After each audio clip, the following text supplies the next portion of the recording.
pemirsa, kembali kami perbaharui informasi Anda dengan sejumlah berita seputar Sulawesi Tenggara dan dunia yang dirangkum tim redaksi kami. Bersama saya, Reski Amalia dalam program Make.TV News. Balai Latihan Kerja Kendari kembali melanjutkan pelatihan berbasis kompetensi yang sempat terhenti karena pandemi COVID-19. Saat ini telah memasuki tahap 5. Guna memutus mata rantai penyebaran COVID-19 di Sulawesi Tenggara khususnya di Kota Kendari, Wali Kota Zulkarnain Kadir mengimbau masyarakat yang masuk dalam kategori zona merah agar melaksanakan sholat Idul Adha di rumah. Terima kasih masih bersama kami, pemirsa. Badan Antariksa Amerika Serikat atau NASA berencana meluncurkan kendaraan penjelajah ke planet Mars setelah sempat tertunda karena masalah teknis. Sementara Uni Emirat Arab hari Minggu berhasil meluncurkan misi pertamanya ke Mars.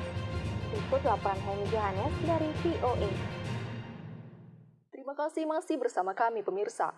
Balai Latihan Kerja Kendari kembali melanjutkan pelatihan berbasis kompetensi yang sempat terhenti karena pandemi COVID-19. Saat ini telah memasuki tahap kelima.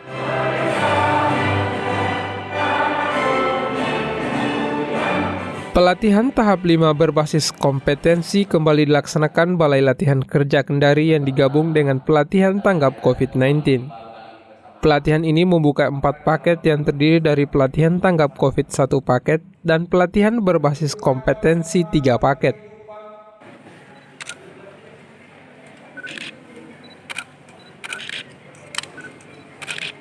Untuk waktu pelaksanaan pelatihan berbasis kompetensi akan dilaksanakan selama 1 bulan dengan beberapa pelatihan seperti pengelolaan administrasi dan komputer operator asisten.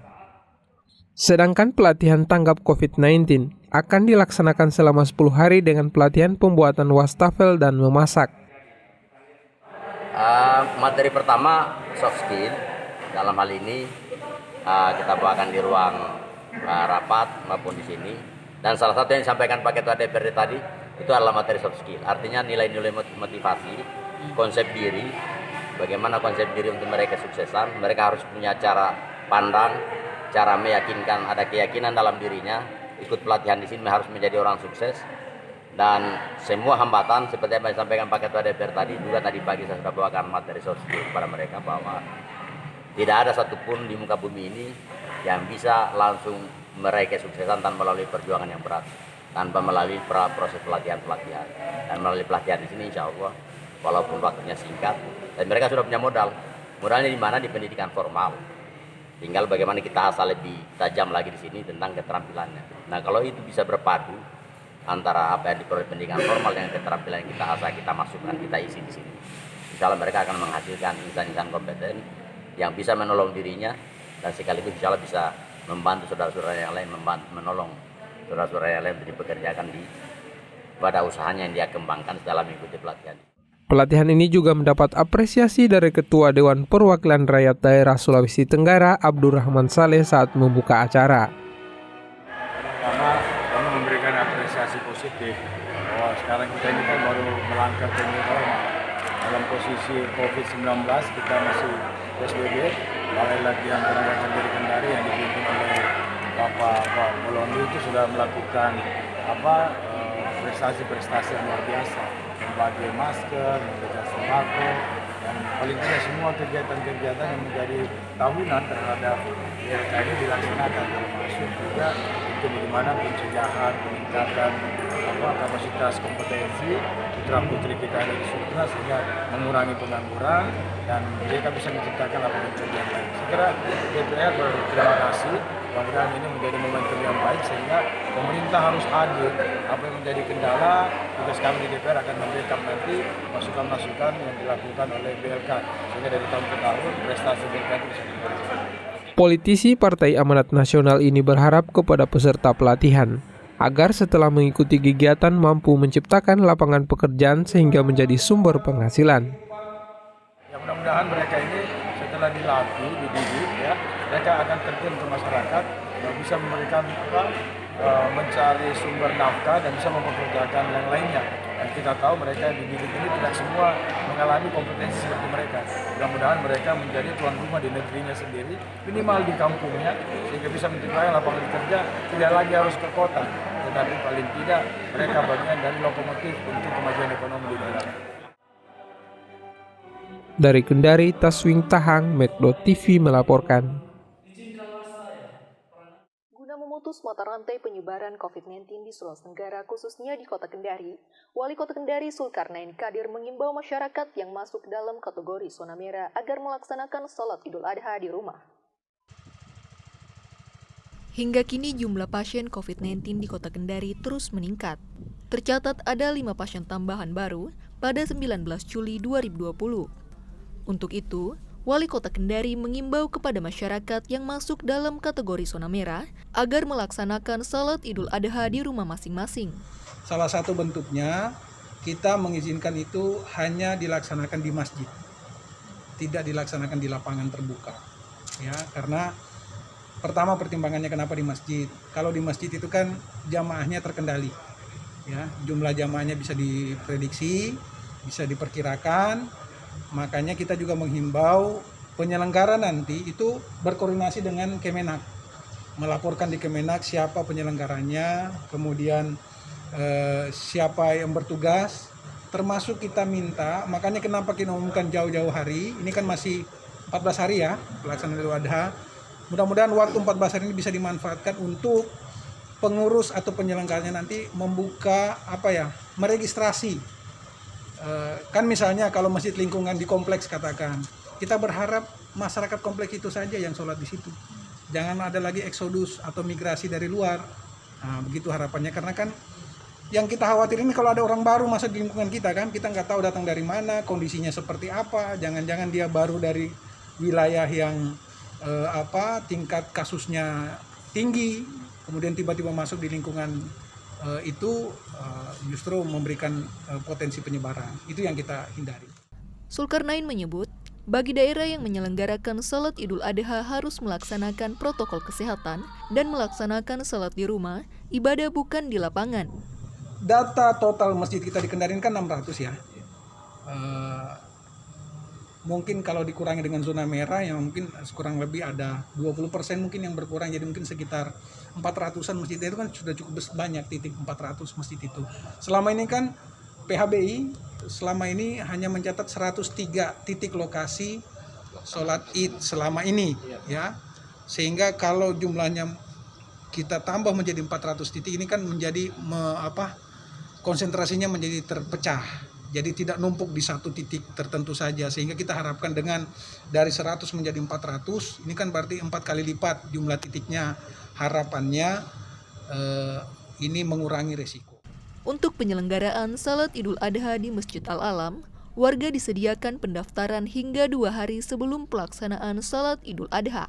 Ya, seperti yang sekarang berlaku kan sudah lihat kan di masjid-masjid, alhamdulillah sebagian besar, walaupun masih ada 1-2 yang mungkin karena kondisi atau apa belum full memenuhi protokol COVID, tapi coba saya tadi sudah 5 bulan baru tadi saya sholat Jumat di Masjid Al-Alam, sekaligus mau memantau melihat bagaimana pelaksanaan. Alhamdulillah saya tadi mengapresiasi pelaksanaan Jumat di Al-Alam, terjaga rapi, disiplin, tidak ada tetap jaga jarak, kemudian periksa suhu tubuh, kemudian didata, bahkan jamaah tadi yang kesana itu didata.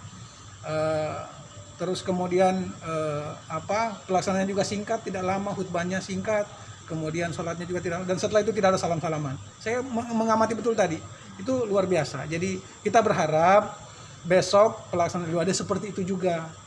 Ya, bahkan tadi di Al-Alam saya dengar pengumumannya sudah membuka pendaftaran, artinya silakan masyarakat yang nanti mau sholat Idul Adha di sana itu bisa daftar lebih dulu. Ya, bahkan saya dengar tadi itu dibuka sampai H-2. Jadi setelah itu mereka close, kalau misalnya kapasitasnya sudah ini, mereka mungkin close. Dan saya harapannya begitu nanti. Kalau semua kita disiplin seperti itu, insya Allah lah, saya yakin kita tetap bisa ibadah dengan khusyuk, tapi juga bisa terhindar dari penularan COVID-19. Dari Kendari, Wiwit Aditya, Metro TV melaporkan. Rusmin Abdul Ghani bersama Senawan Silondae meninjau lokasi banjir akibat luapan sungai di Desa Lekandonga, Kecamatan Ranometo Barat, Kabupaten Konawe Selatan. Bakal calon Bupati dan Wakil Bupati Konawe Selatan Rusmin Abdul Ghani dan Senawan Silondae bersama tim meninjau pemukiman warga yang terdampak banjir di Desa Laikandonga, Kecamatan Ranometo Barat.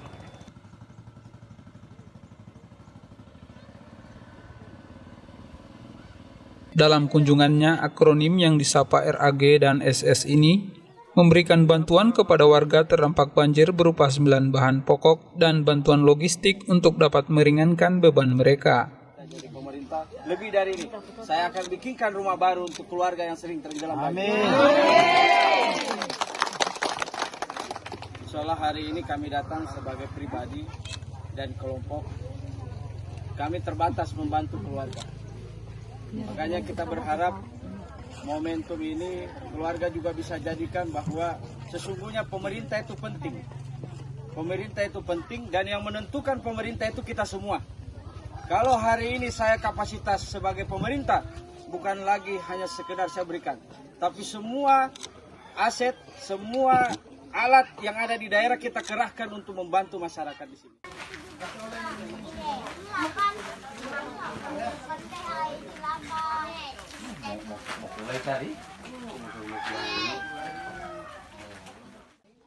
Pasangan bakal calon bupati dan wakil bupati Konawe Selatan ini berharap bencana yang telah melanda warga Desa Laikandonga, Kecamatan Ranometo Barat dapat diberikan kekuatan dalam menghadapi kondisi saat ini.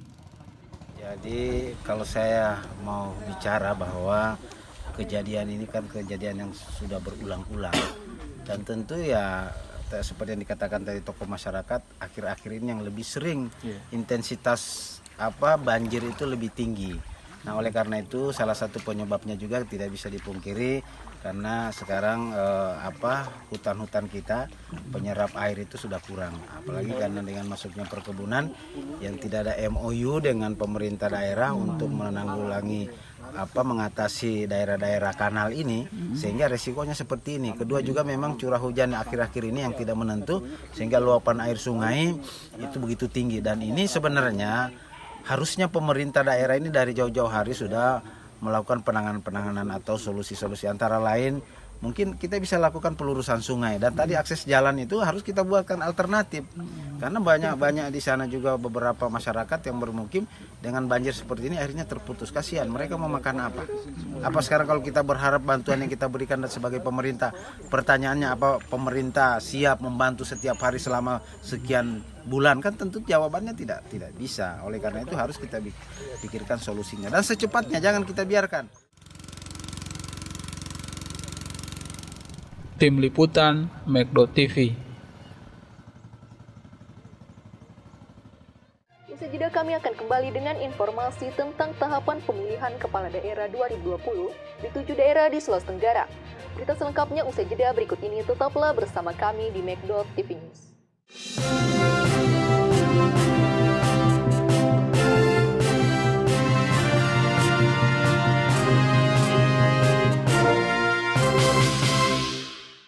Berikut ini ada 10 cara menjaga diri dan keluarga agar terhindar dari penyakit menular, khususnya penyakit yang disebabkan oleh virus corona. Yang pertama, makan dengan gizi yang seimbang, agar tetap menjaga kekebalan tubuh yang lebih baik, serta makanan akan memberikan tenaga. Yang kedua, rajin berolahraga dan istirahat yang cukup. Hal ini juga sangat penting, selain menjaga tetap sehat, kekebalan tubuh pun akan meningkat. Yang ketiga, menjaga kebersihan lingkungan agar tidak terhindar dari pertumbuhan bakteri, kuman, virus, dan jamur di sekitar lingkungan. Yang keempat, minum air mineral 8 gelas per hari agar tetap memenuhi kebutuhan cairan Anda setiap hari. Yang kelima, tidak merokok karena asap rokok merupakan salah satu penyebab dari pemicunya penyakit saluran pernapasan. Yang keenam, cuci tangan pakai sabun. Tangan merupakan tempat bakteri di tubuh yang paling banyak. Karena sering memegang benda-benda di sekitar, untuk mencegah terjadinya pertumbuhan bakteri, sebaiknya sering mencuci tangan sesudah memegang benda-benda kotor atau benda lainnya. Dan jangan memegang wajah menggunakan tangan jika belum dibersihkan. Yang ketujuh, gunakan masker bila batuk atau tutup mulut dengan lengan atas bagian dalam, agar virus tidak mudah masuk dalam tubuh dan tidak mudah tertular pada orang lain. Yang kedelapan, makan makanan yang dimasak sempurna, serta pastikan makanannya matang dengan merata.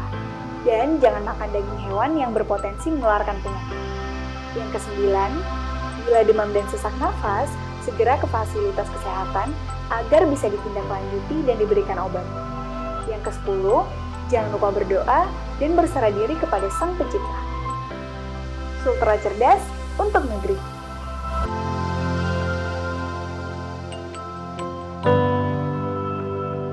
Tahukah Anda, di masa pandemi COVID-19, protokol kesehatan sangat penting untuk diterapkan di berbagai kondisi dan kesempatan. Seperti apa yang dimaksud protokol kesehatan? Berikut penjelasannya. Yang pertama, jaga kebersihan tangan. Yang kedua, jangan selalu menyentuh bagian wajah dalam kondisi tangan yang belum bersih. Yang ketiga, terapkan etika batuk dan bersin. Yang keempat, sering pakai masker, apalagi Anda yang memiliki gejala gangguan pernapasan. Yang kelima, jaga jarak untuk menghindari terjadinya paparan virus dari orang ke orang lain. Yang keenam, isolasi mandiri bagi Anda yang merasa tidak sehat. Yang ketujuh, jaga kesehatan selama berada di dalam rumah atau berkegiatan di luar rumah. Sultra cerdas untuk negeri.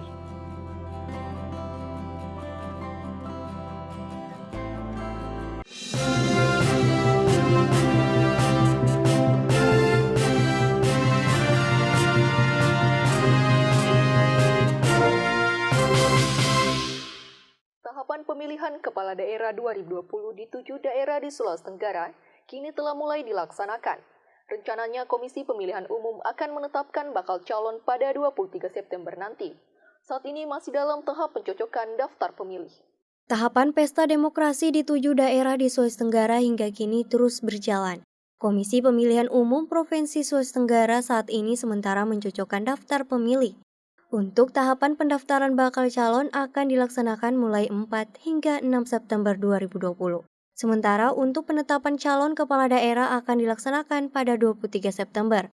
Ketua KPU Sultra Laode Abdul Natsir Muthalib menyebut, pada tahap pencalonan pihaknya akan memperhatikan administrasi salah satunya berkas bakal calon yang harus didukung partai politik. Minimal 20% dari jumlah kursi yang ada di DPRD Kabupaten tempat pasangan calon. Jadi persyaratan-persyaratannya ya relatif sama lah dibanding yang kemarin. Jadwalnya nanti tanggal 4 sampai 6 itu pendaftaran calon. Kemudian tanggal 23 September itu sudah penetapan kita pasangan calon. 24 itu kemudian nomor urut. Selain KPU juga akan meninjau syarat diri para calon agar tidak terjadi human error seperti bakal calon yang menjabat sebagai aparatur sipil negara, anggota Dewan Perwakilan Rakyat dan unsur lainnya yang harus mengundurkan diri dari jabatannya sebelum adanya penetapan bakal calon pada 23 September 2020. Setelah kita pendaftaran, berkasnya itu nanti kita akan lihat.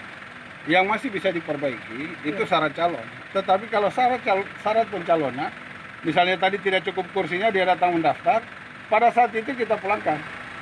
Ya, dia harus cukupkan dulu jumlah kursinya. Misalnya syaratnya 7 tapi yang dia bawa 6. Oh, itu kita kembalikan dulu.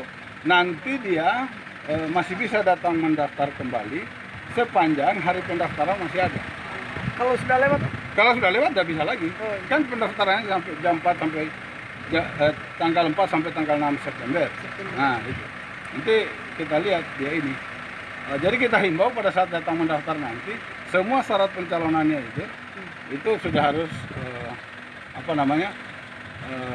sebaiknya dia sudah bawa ya, misalnya syarat pencalonan. Tapi kalau syarat calon itu dia masih bisa, hasil pemeriksaan kita dia masih bisa diperbaiki. Seluruh tahapan penggelaran demokrasi ini nantinya akan tetap mengutamakan asas keselamatan dengan tetap mematuhi protokol pandemi COVID-19 yang berlaku. Pada saat mereka datang ke KPU, berkasnya itu dia harus dalam keadaan aman dari COVID. Artinya dia harus dalam bentuk dilindungi oleh plastik, ya, dikat itu, dan kemudian nanti kita akan semprot. Jadi dia harus kedap air, ya, supaya nanti ketika kita semprot pakai cairan disinfektan, itu dia tidak tembus air, kan begitu. Berikutnya nanti juga akan kita ukur suhu tubuh mereka, kemudian kita siapkan air untuk pencuci tangan, ya. Kemudian pada saat mereka masuk di dalam ruangan itu juga terbatas jumlah personil yang membawa berkas. Dari Kendari, Taswin Tahang, Megdo TV melaporkan. Dalam rangka memeriahkan Hari Bakti Adiaksa ke-60 pada 22 Juli 2020, Kejaksaan Negeri Konawe Selatan menggelar lomba pidato tingkat SLTP-SLTA atau sederajat Senin 20 Juli 2020 di Aula Kejari Konawe Selatan.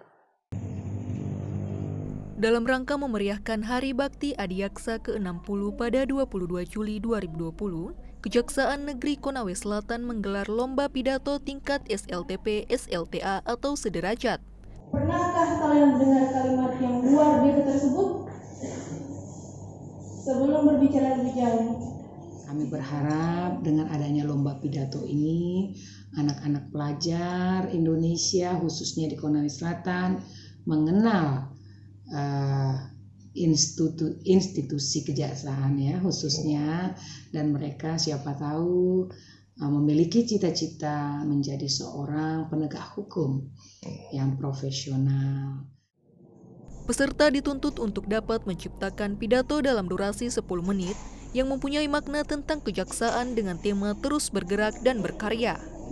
Demikian juga dengan adanya lomba pidato ini terus bergerak, terus berkarya, berarti mereka akan menciptakan satu narasi ataupun kata-kata yang mereka karang sendiri. Artinya itu merupakan motivasi mereka ke depan. Apa isinya yang ada, yang keluar nanti, ya itu adalah tentunya ciptaan hasil karya dari anak-anak. Lomba ini memperebutkan hadiah uang tunai jutaan rupiah dan piagam penghargaan dan menghadirkan juri dari Dinas Pendidikan Kabupaten Konawe Selatan. Jadi tujuan saya hanya untuk membangkitkan semangat dari mereka. Anak-anak zaman sekarang ini harus terus dimotivasi supaya mereka lebih hebat dan luar biasa. Itu yang bisa Ibu sampaikan untuk hari ini. Mudah-mudahan apa yang kami lakukan ini bermanfaat bagi anak-anak didik khususnya yang ada di Konawe Selatan. Tim Liputan Megdo TV melaporkan.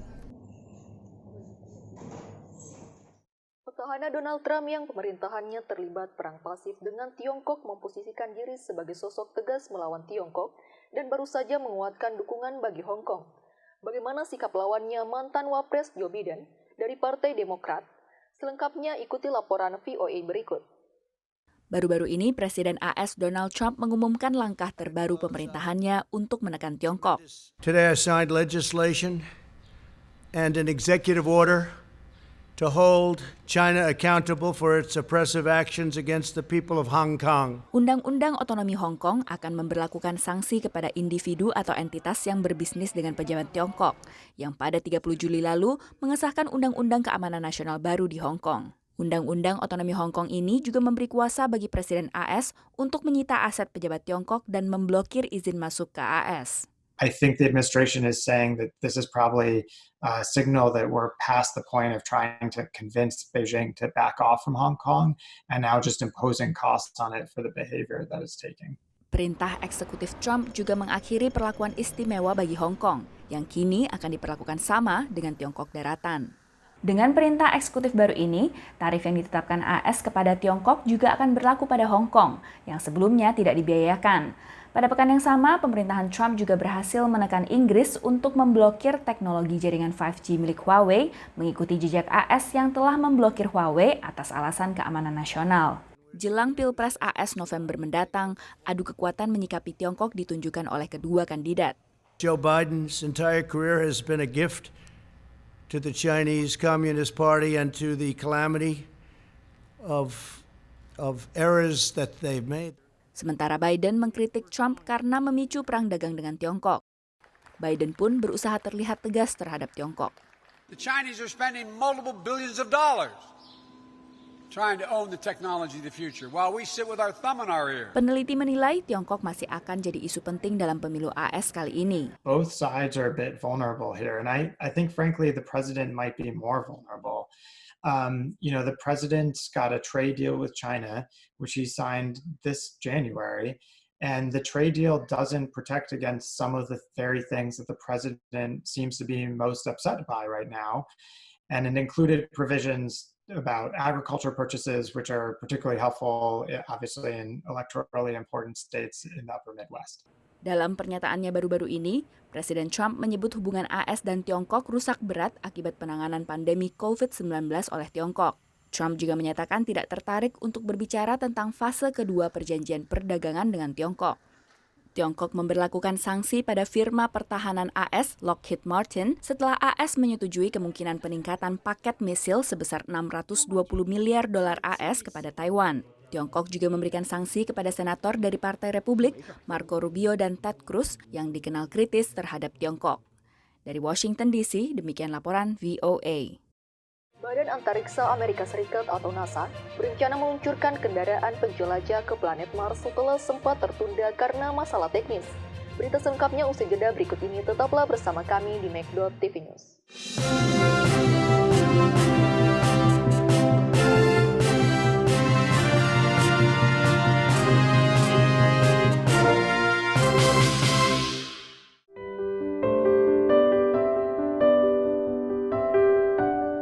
Sobat, mengapa selama masa pandemi COVID-19 di rumah itu lebih aman? Alasannya cukup jelas, karena yang pertama, social distancing tercapai, yang kedua, terhindar dari droplet atau tetesan kecil dari orang lain, dan yang ketiga, terhindar dari penyebaran virus melalui udara di tempat umum. Pastikan diri kita aman di rumah saja, dan keluar rumah hanya untuk kebutuhan mendesak, misalnya ke fasilitas kesehatan atau urusan penting lainnya. Sultra cerdas untuk negeri.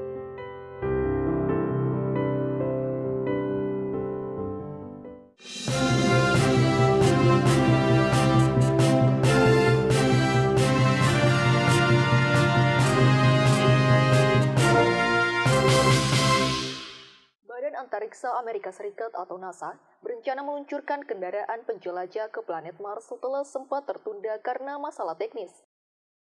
Di Cape Canaveral, Florida, para ilmuwan dan kru misi planet Mars belum lama ini menaruh kendaraan bernama Perseverance milik NASA di dalam hidung pesawat ruang angkasa Mars 2020 untuk peluncuran yang kini dijadwal ulang. There have been a number of technical issues getting the rocket together. Spacecraft is all ready to go, and as recently as a couple of days ago, the spacecraft was bolted on top of the rocket. Para ilmuwan kini sedang melakukan tes akhir pada pesawat dan roket pendorongnya. One of the hard things about launching rockets is you have to get everything packaged just right into the spacecraft. So the delay is not because of anything with the rover, but it's just a matter of packaging the rover within that rocket and making sure then that rocket is ready for launch. Menurut Bethany Ehlmann dari NASA, lembaganya tetap optimis ada waktu 2 minggu bagi misi ini setelah terjadinya masalah dengan roket yang membatalkan jadwal peluncuran semula. Typically what happens is the launch goes the first day if all conditions on the vehicle are green and the weather is good. The window is to allow for bad weather, for other things to happen, for contingency. So we're pretty optimistic that we're going to get off the ground. Bila wahana penjelajah Mars ini tidak bisa diluncurkan pada pertengahan Agustus, maka misi ini harus menunggu hingga bumi dan planet Mars kembali pada formasi yang tepat pada tahun 2022. Penundaan seperti ini bisa menelan biaya sekitar $500 miliar. Amerika Serikat, Tiongkok, dan Uni Emirat Arab mengirim pesawat antariksa tak berawak ke planet Mars mulai minggu ini dan melanjutkan pencarian tanda-tanda kehidupan kuno di planet tersebut. Masih berkaitan dengan antariksa, sebuah komet yang dikenal sebagai Neowise tampak melintas di atas Irlandia Utara setelah sebelumnya terlihat di atas Italia, Prancis, dan Amerika Serikat. NASA menjuluki komet ini sebagai kembang api alami. Warga di belahan bumi utara bisa melihat Neowise setelah matahari terbenam hingga pertengahan Agustus mendatang. Dari Arlington, Virginia, saya Helmi Yohanes dan tim VOA. Informasi yang baru saja Anda saksikan menjadi penutup Make.TV News hari ini. Saya Reski Amalia dan kru yang bertugas pamit undur diri. Wassalamualaikum warahmatullahi wabarakatuh.